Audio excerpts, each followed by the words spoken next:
Check it out! Escape reality with Matt Z. Well, Dak, here's the deal. I'm the best there is, plain and simple. I mean, I wake up in the morning, I piss excellent. Yo, and for the third time now, cheers. Matt Heinrichs is on Off the Dome. Welcome, my man. It's good to see you out here. Appreciate it, Zeroni. It's nice to be on here and to see what you're doing. No, I respect that, man. I love to see. A little backstory: Heinrichs is the fitness manager at the gym I work out at now. We also play football together. So I see this kid all the time. So I love it to see where this kid's going in life, and kind of building his own relationships now. Because I know, I knew you when you were in football. Yeah. And obviously there's that culture of people in football and a lot of relationships that you're going to have for the rest of your life. But it's interesting to see you kind of diverge from that football culture that you're kind of part of before and kind of go down your own route. No? Yeah, and I think that this can relate to a lot of people, and when they grow up and you're an athlete and your whole life is surrounded around sports and around becoming that pro athlete. And I think that's something that you had to face. It's something a lot of our friends are going through currently, and it's when do you stop competing, right? And when do you start kind of living your life and doing the other things that we missed out on as junior high went on in high school. And putting that plug on it, it's tough, right? You don't ever really know when's the right time or when's not the right time. And I just felt after a while, just experiencing life a lot more and through injuries, I realized that I was missing out on a lot of in life due to my competitive nature, and having to feed that again within an industry like the gym, where managing a group of trainers and trying to hit quotas and trying to become one of the best gyms in Western Canada, which I think we're like number 2 or number 3 in terms of good lives right now. Yeah, it's just been like another thing to drive my competitive nature, and that's the reason why I felt like I haven't lost my purpose in sense of losing athleticism, but also gaining, something as good as the gym, right? And like I was saying with you too, Zeroni, earlier, is like, finding that purpose in life is, going to be huge in terms of, your overall happiness. No, absolutely, man. I think that's something I've kind of like gone through in the last month, actually, if I'm not even going to lie. Because I know, like, for me, it was from football. I had like a pretty quick transition into golf, and I found like a big passion in golf, and kind of like it's something to occupy your brain in your free time, right? Because if you're not doing something in your free time, I feel like, or thinking about things in your free time, it's easy to kind of go down that hole of like depression and like low self-esteem, etc.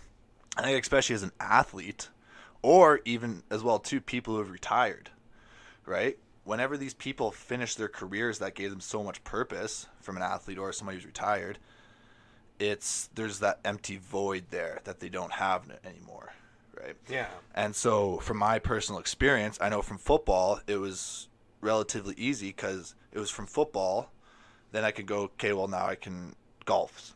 That's where I can put my focus in now. It's a sport, it's an activity that I can kind of keep my focus on, and what you've done now is put that focus into your work now.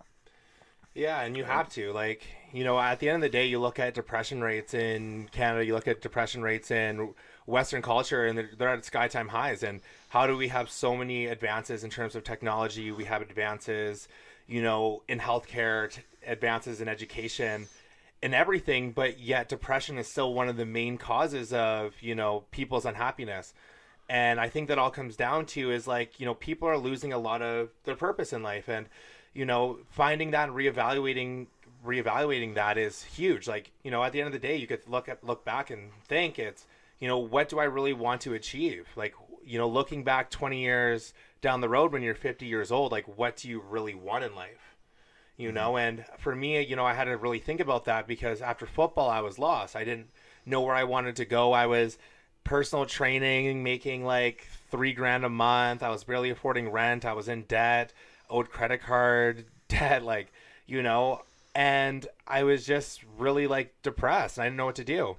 And I remember, I took a Money Mart loan. It's kind of funny. But, Oh, yeah. No. yeah. So, That's rock bottom. Yeah, right it's there, rock bottom, That's man. fucking rock bottom. It's rock bottom, man. And like, I had a bunch of friends that, had more money than me and owned businesses, and they were like, Matt, let's go to Vancouver, right? I haven't been to Vancouver, and You know, they're like, let's go down there, let's have a good time, let's go get a bottle, whatever, right? I let them know my situation. It was good. And I just remember, man, going back home from that trip and sitting on the air and sitting in, you know, the plane, and I was like, holy shit, I missed out on so much in life, and I am missing out on so much in life. So what am I doing?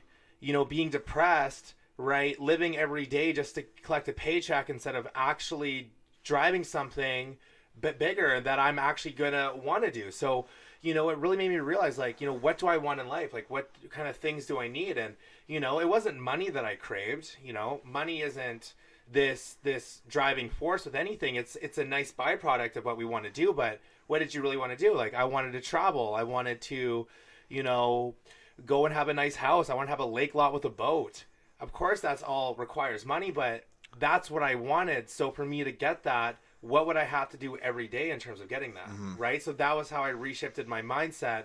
And the reason why, you know, I think a lot of my successes at a young age, right, where, you know, I became a fitness manager of like a top company, or, you know, one of the top Good Lifes in Western Canada. I'm leading Western Canada and fitness manager sales right now. And it might not be, you know, the biggest thing that I can do, but, you know, I feel like that restructured mindset has got me a lot to where I'm at now. And it's just continually driving that forward. And it's not to get money, it's more to, you know, to have success in whatever I'm doing. And that could be to change lives or selling houses or whatever, right? Okay, 2 questions from that. Was there like a moment, a specific moment in time where it all made sense? In what sense? So, like, you know, like, there's the... At what point were you like, this is, like, I got to turn this around? Like, where you said you're kind of in a depressive state, and then, because you had no purpose in life. At what point were you just like, this is it? Like, this, I realize why I'm unhappy. I realize that the characteristics that I have right now, like, it's a very self-aware moment. Like, what was that moment to be like, Sure, to move into the finding that purpose? Well, to be honest, man, like, it wasn't like, it was a lot of moments. Like, it was, I always knew it, right? Like, I knew I had to do something, but honestly, man, I'm not going to lie. Like, that trip was huge to me. There's something that sparked it. I just remember, man, like, we were in this lounge called Pierre's. I mean, if anyone's been to Vancouver, you probably know Pierre's. It's one of these exclusive places where you get bottles. There's like good looking girls everywhere. Yeah, it's just like, I was like, man, like, this It's is where that lifestyle. Yeah, it's like, this is where I want to be, right? Yeah. You know, I just enjoyed it. It was just nice. I felt good. I'm just like, you know, I'm at this place, but at the end of the day, I wasn't getting any attention, right? You know, and not to go on to too much superficial stuff, because I don't believe in a lot of that, but it was just like, I didn't have that thing that attracted people to me, right? I might have that great personality. I might be funny around my friends. I might have this, but I didn't have those assets, and I didn't have those things that I crave for. And it just kind of made me feel insignificant, right? And, you know, it just made me think, I'm like, wow, like, you know, what am I doing? And, you know, is that really getting me to this place that I desire, right? And, you know, I just felt like, you know, there's so many opportunities that life has to give you.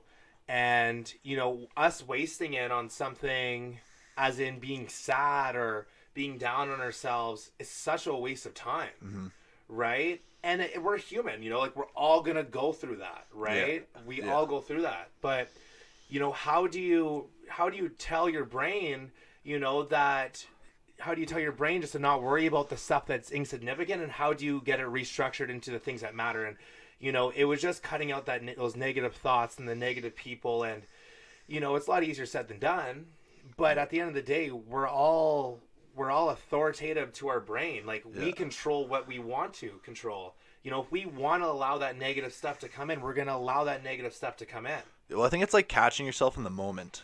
Because I don't even feel like myself, and the more I do it, the more I'm aware of it. But it's just like being in a meditative state almost, and you're just observing your thoughts.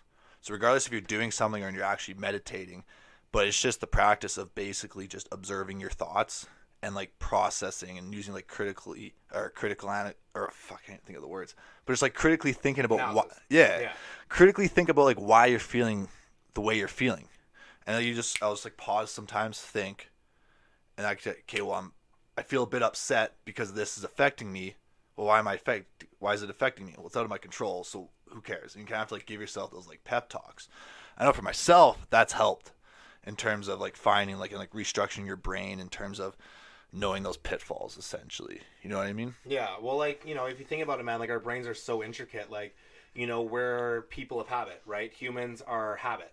So, like, you know, we do something so much all the time, we don't even realize we're doing it. You know, all of a sudden, you don't make your bed for 3 months. It's just something you never do, right? Until you know, let's say you have a girl over one day and she comments on the fact that you have a messy room. Yeah. It probably makes you feel stupid, right? Yeah. So then all of a sudden you're like, wow, like I actually got to change that part of myself. And then you start doing that. But lots of times too, people would be like, oh, you got a messy room. And then people are like, oh shit, maybe that's something about me that's wrong. Yeah. Right? Why so people, do I have that messy room? Yeah, like why do I have that messy room? Like, why am I like this? Yeah. Right? And you see this all the time, especially in my industry, is the people that I deal with aren't these people that are athletes, that are coming in, that are motivated, that are driven. These are people, everyday people, man, that are sad with their life, that don't have this drive, that need that accountability. And for me, the reason why I love what I do so much is that I actually get to help people, right? Yeah. And that's not helping someone be able to bench 225. I mean, hey, fuck, man, I love benching 225 too since I've been 17. Don't get me wrong. Yeah. But that is not why people come into the gym, right? So people come into the gym because they had this emotional connection on something that happened in their past that they're like, you know what?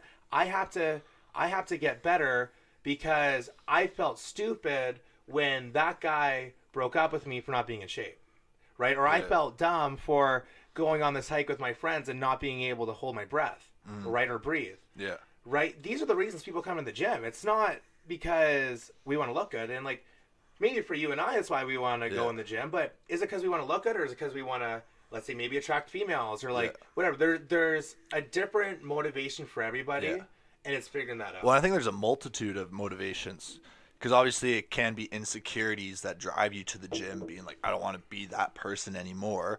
I want to hold myself more accountable. Like, I want to prioritize self-care.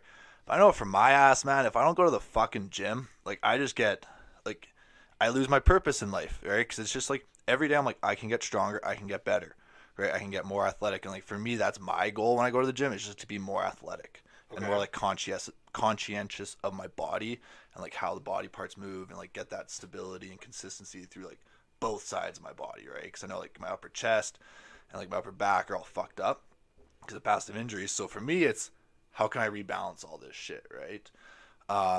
So yeah, but anyways, I want to go back. For the record, you should clean up your deadlift a little bit. That's why your upper back's hurting. I don't deadlift. I don't fucking deadlift. That could explain my lower back though. But you had talked about like, so do you prioritize like material objects? Because I know for you said that you want that house, you want that lakeside property, like you want obviously that lifestyle, being able to go to the club and feel that social acceptance, which is totally okay because we are social animals, right? It's kind of, I feel like it's weird if you're not necessarily a social person. But do you prioritize those material things, or are there like non-material things in life that you chase as well? You know what, man? No, and that's actually a great question, because like I feel like maybe that could have came across a lot with that. Man, you know what? When I'm the happiest is when I'm around people that I enjoy being around. Yeah. Right? So absolutely.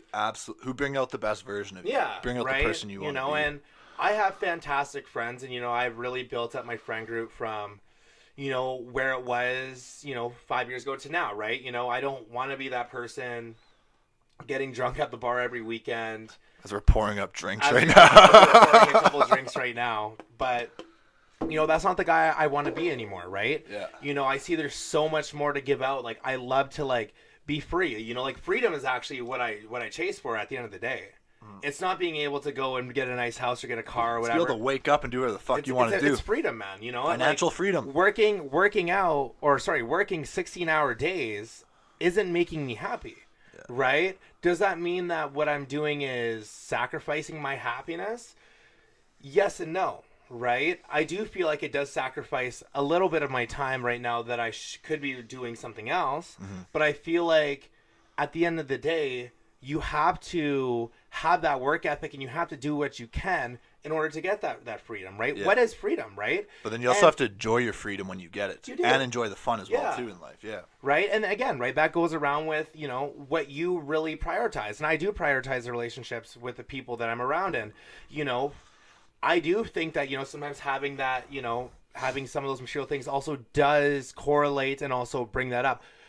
you know, and also impact the way that you have your relationships. And, you know, that's just the way the things are now, right? And, you know, of course, like I said, I would love to have a boat, but is it because I want to have a boat to flex on it, or is it because I want to be with the people I enjoy being with in the sun, wakeboarding with my friends, right? Absolutely. Yeah. That's kind of like what I'm getting at there. But, you know, freedom, and, you know, when we talk about freedom, it's not necessarily like, yes, we're going to have our basic things. We want freedom of rights. You know, we don't want to go to jail for things that we say, right? Which, you know, Canada hasn't been kind of going down the right path, in my opinion. But, you know, there's a lot of things that we need freedom for. But true freedom is also financial freedom. Yeah. Right? Hey, we can talk about non-materialistic things for the rest of our lives, but at the end of the day, if we don't have money, how are we going to survive? Right? You know, if you're not 20 years old already putting money in RSPs, what are you doing? Right? Yeah, we can hold that off. Yeah. Right? We can have our fun now. We can, you know, be happy in the moment. Right? So what happens when you're 50 and 60 years old? Right? When you don't have this energy anymore. Yeah, exactly. Right? Do you want to be those people that are walking, that come to the gym when they're 60 years old and have kyphotic posture?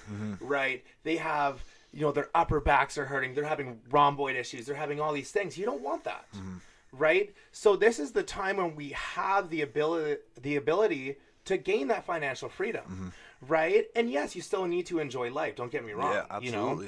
You know, I'm a very bad person with saying that because I work 7 days a week, but I have shows that I probably need to take a Sunday off. Right? Absolutely. You know, so, you know, there is going to be things that we sacrifice in terms of getting that. I don't have always the right answers with that. But what I do know is that realizing that at a young age and being able to set yourself a daily plan of what's working, and if you're hitting those goals and getting those little wins every day, right? You know, make 10 cold calls every day if you're a salesperson. Right? Talk to 10 new people on the floor, right? Do all these things. And if you really, truly want to get to that place, you will take that discipline and you will transfer that into your life every single day. Right? Lots of people don't. They complain about it. Right? At the end of we all want financial freedom. We all want to have freedom. That's an easy thing to say, but are you doing what it takes every day to do that? Well, and I think just like, I was having a discussion with somebody this summer, actually, a few discussions. And the one person was saying, no, money's not the most important thing in the world. There's other things that are more important. And it's like, yeah, that's true. Like your social life, the people you love are way more important than money. But at the end of the day, one thing that money does is it buys you freedom. Who's going to pay for your mother's senior bills when she has to go into an old folks home? Exactly. And right? What is she going to do? Live by herself when she's going through, she's going through Alzheimer's. She's having all these issues. If you can't afford that, you're not helping her. Our job as children, right, is to be able to support our parents. People don't realize that. Okay, our parents are here to support us until we're of age to start supporting them. Right? That is what we have to give to our parents. They brought us into this life. They are the people that fed us from, now from an infant all the way until we moved out. The least that we can do is support our family. Right? And I don't understand the people that take that for granted, right? They're like, oh, well, parents should be able to support us through our whole life. No, they shouldn't. No, they shouldn't. Right? They didn't bring us to this life for them to be some sort of babysitter, right? This is like a companionship. This is family. This is where you're supposed to help them out later on. That's another reason I do what I do, right? And I want to keep on pushing and working and making money is because my parents aren't going to be able to make money one day, right? So yeah, you know what? It's right. Family is more important than money, but unfortunately, with the way the climate is in today's world, money is what drives everything. Money is the fundamental concept that all humans agree upon. At the end of the day, money doesn't mean anything. The concept of money means fucking nothing.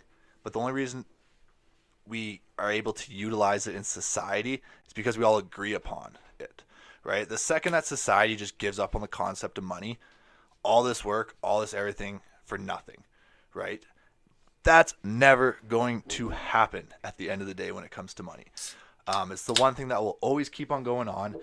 But regardless, though, the one quote that kind of came to my mind when we were talking about this was, me and my buddy have actually been talking about this a lot, where it's like hard times make hard men make good times make soft men soft men make hard times. There's a lot of men in that category, bro. You know what I mean? I don't know. It might be men. Just people in general, right? And it's so true. And we're at a time where we're now soft, right? The ideology now is that, granted, it's a lot harder nowadays to get ahead in society than it was 50 years ago. Not necessarily. I think it was. And I'm going to say that inflation has been fucked up. People are now graduating with almost the same amount of money that people were graduating with before. Okay. But houses were like fourth the cost. Granted, at the end of the day, it's all you just have to be smart with your money. And that's something that they're not teaching in schools is how to be smart with your money. But I think it's just this. So whose job is it? In your opinion, whose job is it to be safe with your money? I'm biased because my dad taught me money. And then I went to school for finance. So I have I'm not a good understanding of money, but I have like educationally wise, I have the background to say I understand the concept of money. But I think that it should be instilled in you in your childhood, the concept of money and how to save your money. Mm-hmm. Right? Not necessarily whatever you want to do with it, but just getting good habits and be like, no, you don't need to go to McDonald's 4 times a week or 3 times a week. Yeah, but but everyone knows that. People just don't. They don't follow it. People don't because follow at a young age, they were taught to go do those things. Yeah, they were given those royalties in life. They weren't taught necessarily financial discipline. Yeah, for sure. Like, there is going to be a lot of things that, from a young age you gain as a habit, right? And you're not taught otherwise. But you know what, man? The real world will teach you one way or another. Like everything in life is going to be a lesson. People will find that out, right? And do I feel like schools should be teaching you that? I mean, you know what? I think in a lot of times they do, right? I'm trying to think of what that class is called. Called. Well, I'm going to say something. I think I know what your class about. But I think I read a quote one time where it's just like the reason they don't teach people financial discipline and just financial knowledge is because the economy is built on people stupidly spending their money. If everybody began to save their money and not spend it on stupid shit, do you know how quickly the economy would fall apart? Dude, you know what? I agree with that, and I don't agree with that at the same time. Same. It was well too. And I'm not going to be a fencer because I hate being a fencer because like that's like the worst stance to take on something. But I'm a fencer. but I'll say this though, right? I do believe that you know what? If everyone saved their money, it would make it a lot harder for a lot of these companies and make it a lot harder for the higher class and make it a lot tougher for insurance and all this stuff to get people because people would be smarter with their money, right? But everyone can be smart with their money. People choose not to, right? And for us to justify, actions or when people are like, oh, I didn't know this at a young age. I didn't know this. Everyone has that power to learn it. If you don't have money, we have the great source of the internet. And yes, I do believe parents are the number one thing, they're the number one factor in terms of teaching the youth what they have to learn. Yeah. And if a parent can't do that because sometimes they just aren't educated themselves, that's an issue, right? But I think that for that issue, I mean, it's not something that's just as easily fixed as like we should start teaching that more in the schools. Yeah. Right? I mean, hey, do you think... Well, what do you think the solution would be for it? Well, I'll bring it up, right? So for one... Okay, we should start teaching more of these things in the schools. Let's go to like a school like in Chicago, for example. Yeah. Right? You go to one of these inner city schools, whatever, right? These teachers don't get paid enough to do what they do. Or to even care. To care. Yeah. Man, you know what? I have one of my clients is a teacher. His name is Jordan, right? This guy is an incredible person. One of the smartest people I know. I've been training this guy for 3 years. The things that he tells me about his job, the things that he knows is incredible. Like, this guy is so smart, but he gets paid $50,000 a year, right? And then you have people who are just great salesmen making $200,000 a year, right? And I'm not going to go off of, who gets paid more, like what they do. But at the end of the day, these are the people that are educating our youth, right? If we want people to start putting more interest into children, we have to start paying them more, right? Give them more of a wage, right? Give them more. We have to put more money into education. Yeah. We have to, right? And I don't think that's the biggest issue even with the education system, right? How many people went to your schools, Ronnie? At high school? Yeah. I don't know, 1,000. 1,000 people, yeah. Okay? How many football teams did you have? One. You had one football team. How many people were on a football team? 41. Let's say 41, okay? Yeah. So what happens to those other 30 kids, 40 kids who couldn't make the team? What do they do? I don't know, man. Go play video games or something, probably. Sure. Okay. So these kids. There's the odd one who goes practice more Yeah. to make the team for next year. But yeah. So you know what? This is the problem we have in education, right? It's not even so much that we're not getting taught things, that we're not giving kids purpose in life, right? We're not giving people that drive for them to want to be successful. How many people talk about anxiety and depression nowadays? It is the biggest thing going on. Yeah. Right? Why It's are almost kids... like hip to have it now at this point. Exactly. Yeah. It's so as much bad as bigger that now. sounds. And Because everybody has their own shit. Yeah, But... and the reason for that, man, is there's one football team, there's one basketball team, there's one volleyball team, there's one drama club, right? For the kids that can't get onto something like that, what do? Right? They start smoking pot. They start drinking alcohol. They start partying too much. Yeah. They start getting involved in the wrong crowds. Yeah. Right? When kids start doing that stuff, they're already messing themselves up at a young age. Yeah. That's something a parent can't fix always, right? Coming from a family, and I had a very good family. Yeah. Coming from a family and having, a sister who went through that bad shit because of an injury, not being able to be on a sport or something, it made a difference. Yeah. Right? And it's not that, and the thing is not that they're not playing a sport, is that they're not building those functional skills of facing adversity, overcoming challenges, becoming in social circles. Yeah. Right? How many kids didn't have friends? Right? How are they learning these things? I've learned so many things off people that I know. Yeah. Right? I talk to my clients. I wouldn't even know half the shit I know about crypto, about real estate, about anything if I didn't have clients. I'm not doing that research. I'm at the gym 16 hours a day. You just know how to talk to people. Yeah. Yeah. If I was able to just be at my gym all day, let's say I sat in a desk, right? I didn't even interact with people. I'm doing statistical analysis every single day. Yeah. Right? All this stuff. I would not have half of the skills I have now, because you have something I don't have. This person has something I don't have. Where do I get that from? Social interaction. So these people that are introverted people that are claiming to stay at an introverted level, right? They're not helping them. They're not helping themselves in real world, right? There is introverted people, but I know many introverted people that still put themselves in social atmospheres because they see the benefits of it. No, and I think it's both perspectives. It's balance of both. I think you do have to have that social aspect and learn from outside sources, but then you also have to do the research yourself as well too, and gain your own perspective at times. But I think one thing that I want to go back to, you're talking about high school, and one thing that I've realized, I'm almost 24, so high school was only 6 years ago, but I was like, how much the social aspect of high school changed who I was or made me who I was. And I was realizing all these things where it's just like, oh, I'm this person. But then it's like, I wonder how other people feel who weren't in a position of privilege that I was, especially for me being an athletic person. So I was given a lot of the benefit of the doubt as well too. I had a very supportive family growing up. And I still acknowledge, I'm still aware of like pitfalls as well too in life, right? And I can only imagine for people who didn't have the privilege I had in life growing up, especially through high school, to have that social status of being like the athlete. Like I kind of feel bad in terms of that, because in high school I wasn't aware of that.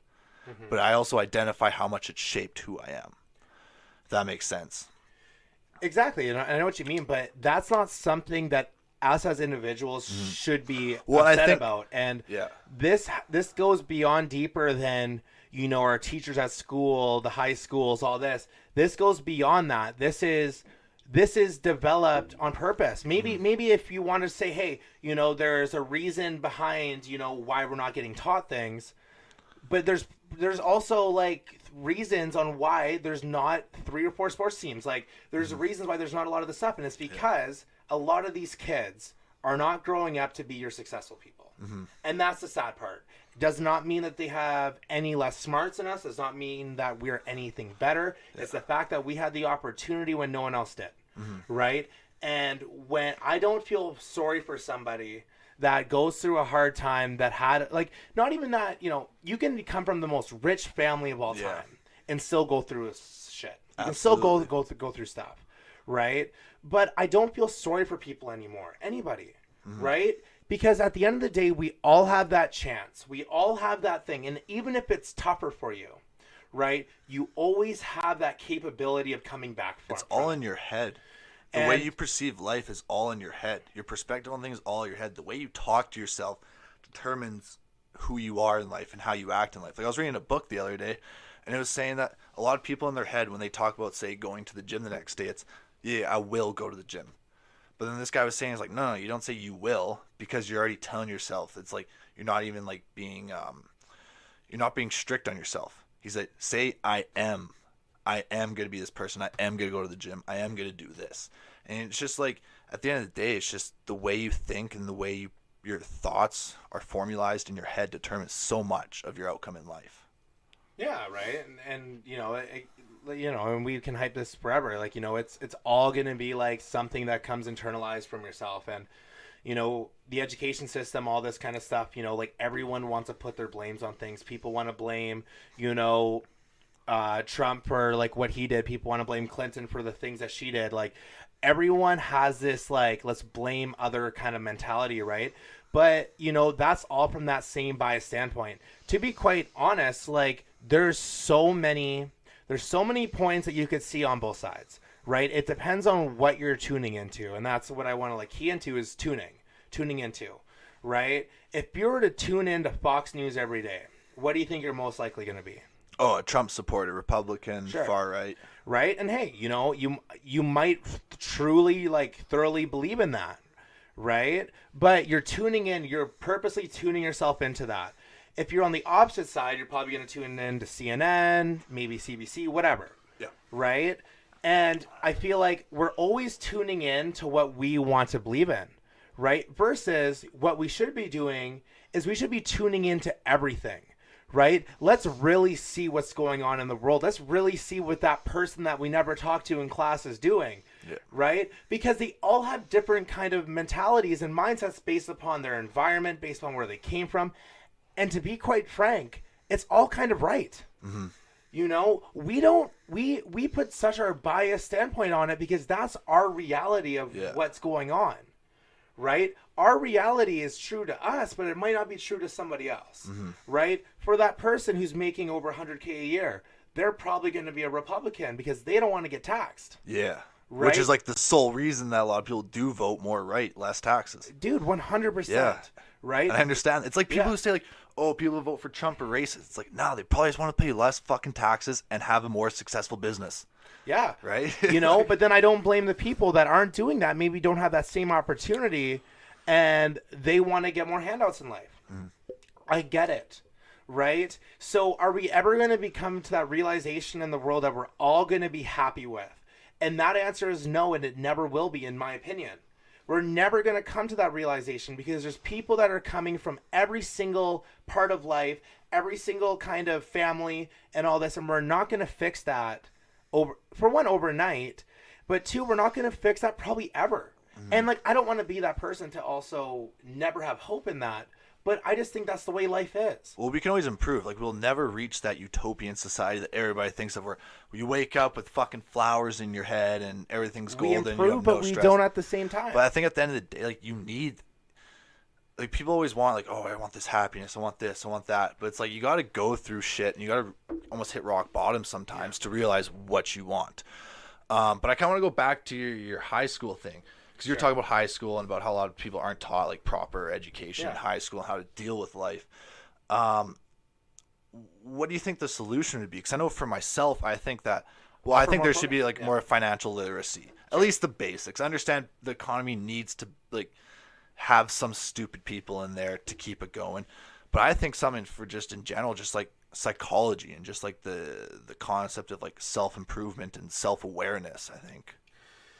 Yeah, man. Honestly, like, what I would say would be the best thing that we can do in terms of fixing, you know, a lot of the depression, the anxiety, that kind of thing within the high schools, and like, you know, the solution. Add more programs. I mean, that would be a start. I mean, you know, but that's a tough question, man. Right? Very tough. Because it's the same reason on why we can't hand out participation medals, right? Because that's also not giving people, you know, what real life is, right? Life is about, are you here? are you down here? Life is about, are you good at math? Are you bad at math? Are you good at football? Are you bad? Like, I feel like we need to have more teaching with kids of how to set what they really want in life and what really truly is their purpose. And that's kind of what I want this to be filtered around is, you know, find your purpose in life. Take a step back from whatever you're doing, from this daily thing that you're doing, this futuristic mindset where we're like, you know, what do I want to see in 5 years? How am I going to feel next week? Stop worrying about the past, but just think about right now, right? What would really make you happy, right? What kind of things do you really want to see in your life? What can I do more of to get there, right? And I don't think a lot of people think about that because I didn't think about that. Yeah. Right? I was living this life just going in and every day, and I had fun times, I had bad times, and I still do. Right? But it's a lot better now that I have like a roadmap of where I want to get to. You know, you can't say that you have a destination, right, without knowing where that journey is going to go. Right? It's really awesome to have dreams, right? But a dream can't become reality unless you do what it takes to get there, right? Absolutely. Then it's just a dream, not a goal. Well, it's like everybody thinks that getting to their goals is going to be this easy step. I'll just do this and then that, and then I'm there. But it's like it's not. There's ups and there's valleys. There's peaks. Same as like your mindset, everything. It's like being some shit coins, man. Yeah, you're going man. up, you're going down. But I think, Saying it though. Yeah, but I think one thing too, man, it's just like people don't think about that stuff because it causes them anxiety to think about that stuff. Like I know people who don't think about money because them thinking about their financial situation causes them anxiety. I think a lot of people don't think about their future, and like myself included too sometimes, because sometimes it is easier just to be like, I'm just going to wake up and live my day today, right? Not think about how can I better myself, right? I take those days once in a while. I try not to take them as much, but once every few weeks, I'm just like, yeah, I'm not doing a fucking thing today.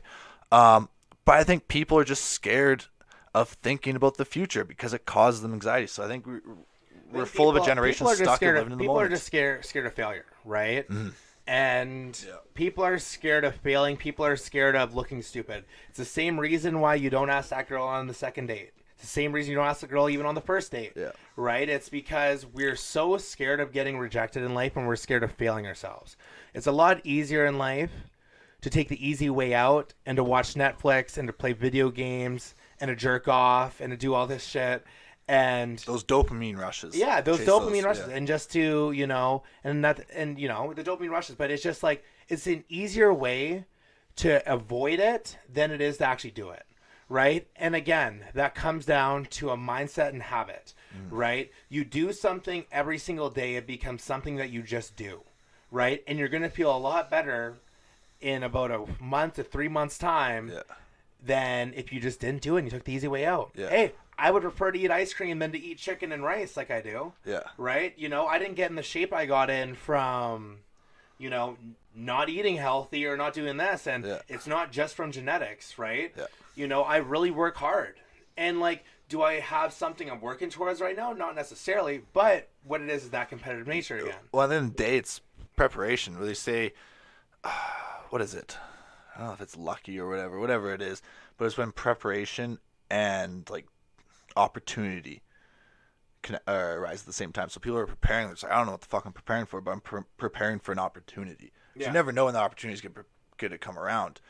And this is kind of a question that popped in my head for you, though. People always think about, like, equality throughout society. Everybody should be equal outcome for everybody.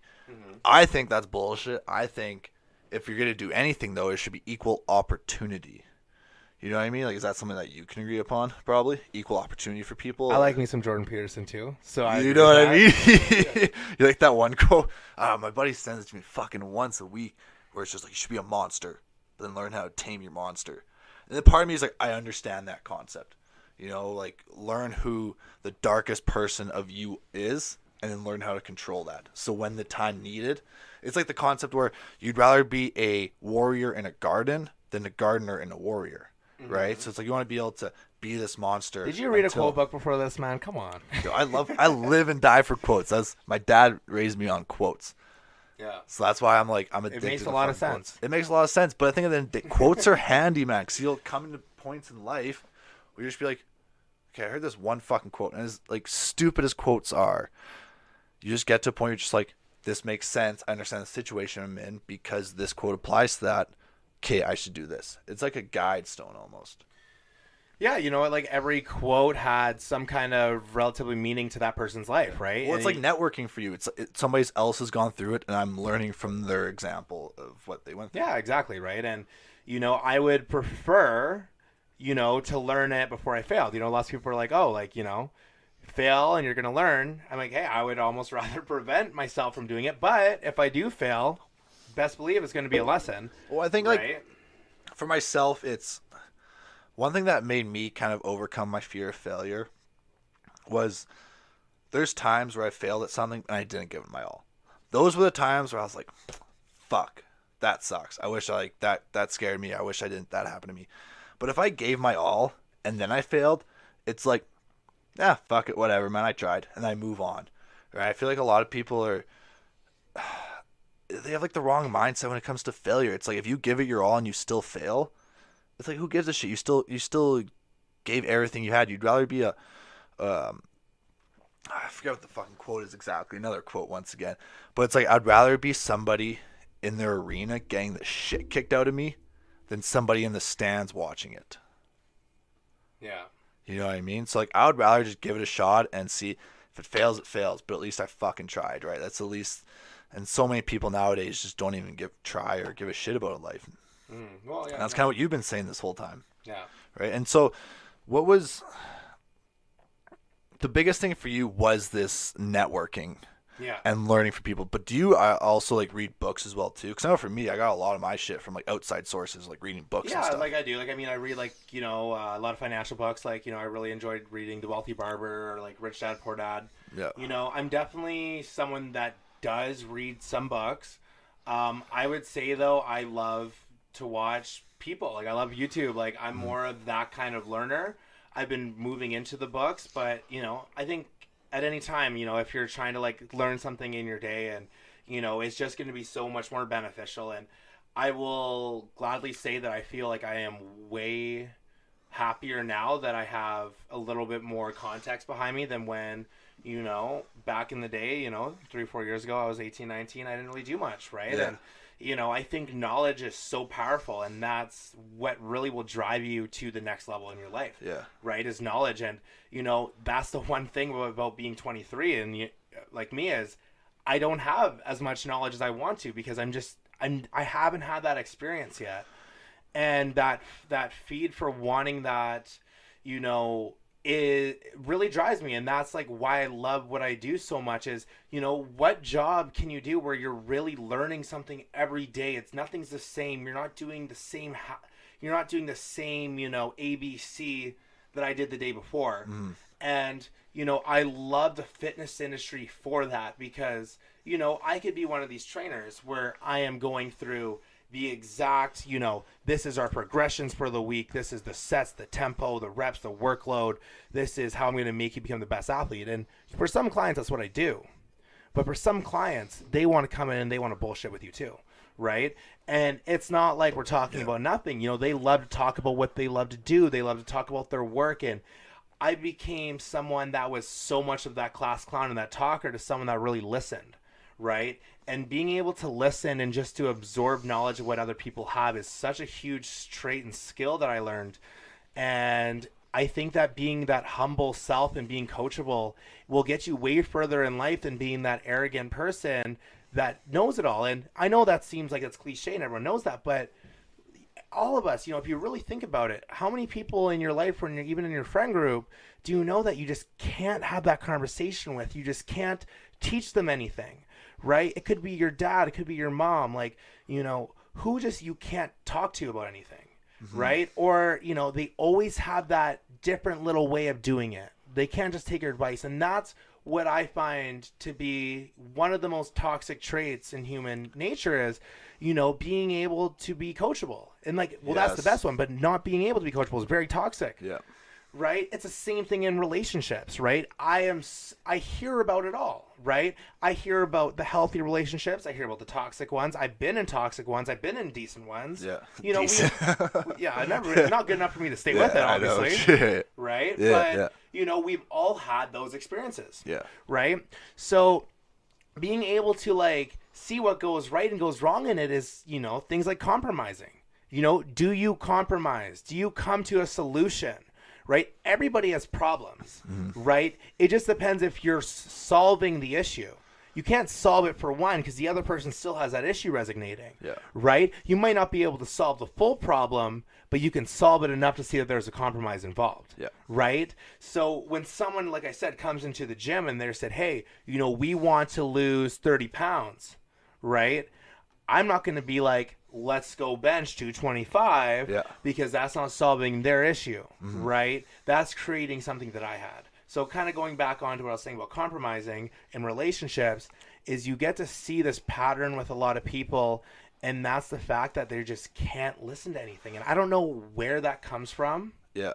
But I think that's something that needs to change. Like that would be something that could, you know, help a lot of people. I fucking love that because I was actually reading a book this summer, and they were talking about just like the brain and like how do people like how to keep on learning things in life, like don't hit that plateau in life. And they were talking about some of the most successful people in life. One of the key traits they are is they're humble, and they don't necessarily realize their full potential, but they're willing to ask people to double check for something. So a lot of people in business, for example, will be like, they'll propose an idea, and like they're very like talented, they know what they're talking about. They'll propose an idea, but they'll still kind of be unsure about it, but they'll ask for outside help to confirm it. So they always say those people, because they carry that trait of being humble, they're more open-minded to learning new things and developing new ideas.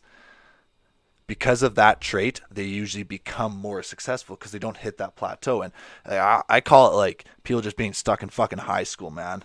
Just being stuck in that high school mindset where it's just like, this is who I am, this and that, and I'm never going to try and improve. I don't want to read books. Like this world, like you're only on here for how many fucking years?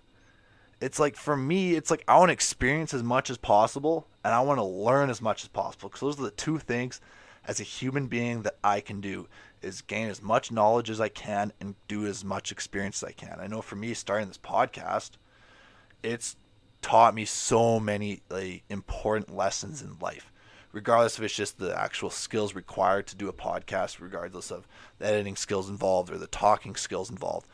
But it's those mental obstacles that I've had to overcome. It's those 4 months where I'm like, I don't want to fucking do it. And it's like, okay, well, let's fucking do it. This is because this is what it represents. Because if you put the time into it, then you get what you deserve. And like, I don't know, man. It's just, I hate when people are just stuck in their own mindsets. And regardless how much you be like, hey, what about this idea or that idea, they're just uncoachable.